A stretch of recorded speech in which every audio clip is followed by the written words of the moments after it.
Senior నేత మండలిలో ప్రతిపక్ష నేత బొత్స సత్యనారాయణ రూటే సెపరేట్ అంటూ పొలిటికల్ వర్గాల్లో చర్చ సాగుతోంది. కూటమి ప్రభుత్వం అధికారంలోనూ బొత్స తనదైన మార్కు రాజకీయం చేస్తున్నారట. ఉప్పు నిప్పులా మారి ప్రస్తుత రాజకీయాల్లోనూ తనదైన శైలిలో ఆ నేత దూసుకుపోతూ ట్రెండ్ సెట్టర్గా నిలుస్తున్నారని టాక్ నడుస్తుంది.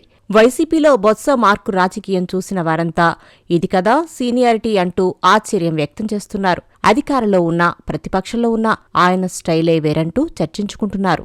ఉత్తరాంధ్రలో బలమైన నాయకుడిగా బొత్స సత్యనారాయణ పేరు తెచ్చుకున్నారు. ఉత్తరాంధ్ర రాజకీయాల్లోనూ తనదైన ముద్ర వేసుకున్నారు. ఎంపీ, ఎమ్మెల్యే, మంత్రి, పీసీసీ సారథిగా పనిచేసిన బొత్స ప్రస్తుతం మండలిలో ప్రతిపక్ష నేతగా ఉన్నారు. వైసీపీకి శాసనసభలో ప్రతిపక్ష హోదా లేకపోవడంతో మండలిపైనే ఫ్యాన్ పార్టీ ఆశలు పెట్టుకుంది. మండలిలో కూటమి ప్రభుత్వాన్ని వైసీపీ ఢీకొట్టాల్సిన పరిస్థితి.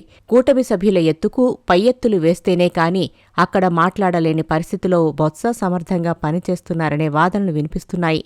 ప్రభుత్వాన్ని ఎదురొడ్డి పార్టీ వాయిస్ను బలంగా తీసుకువెళ్లే బాధ్యతను వైసీపీ అధినేత జగన్ బొత్స సత్యనారాయణకు అప్పగించారు.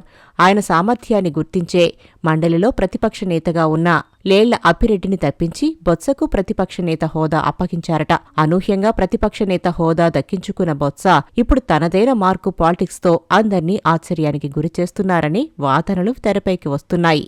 ఏపీలో అధికార, విపక్షాల మధ్య పచ్చగడ్డి వేస్తే భగ్గుమనే పరిస్థితిలో రాజకీయాలు మారాయి. ప్రస్తుతం ఉన్న రాజకీయాలు, పార్టీలో ఉన్న పరిస్థితుల్లో ఇద్దరూ వేరే పార్టీలకు చెందిన నేతలు ఎక్కడ ఎదురైనా పలకరించుకునే పరిస్థితి కూడా లేకుండా పోయింది. 5 ఏళ్లలో వైసీపీ కూటమి నేతలపై తీవ్ర అణిచివేత సాగిందనే విమర్శలు ఎదుర్కొంది.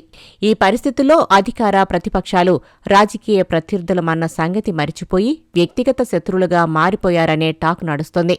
ఇలాంటి పరిస్థితుల్లో ప్రతిపక్ష నేత హోదాలో వైసీపీలో కేబినెట్ హోదా దక్కించుకున్న బొత్స తనదైన మార్కు రాజకీయం చేస్తూ పార్టీ వాయిస్ వినిపించడంలో సక్సెస్ అవుతున్నారనే టాక్ నడుస్తోంది.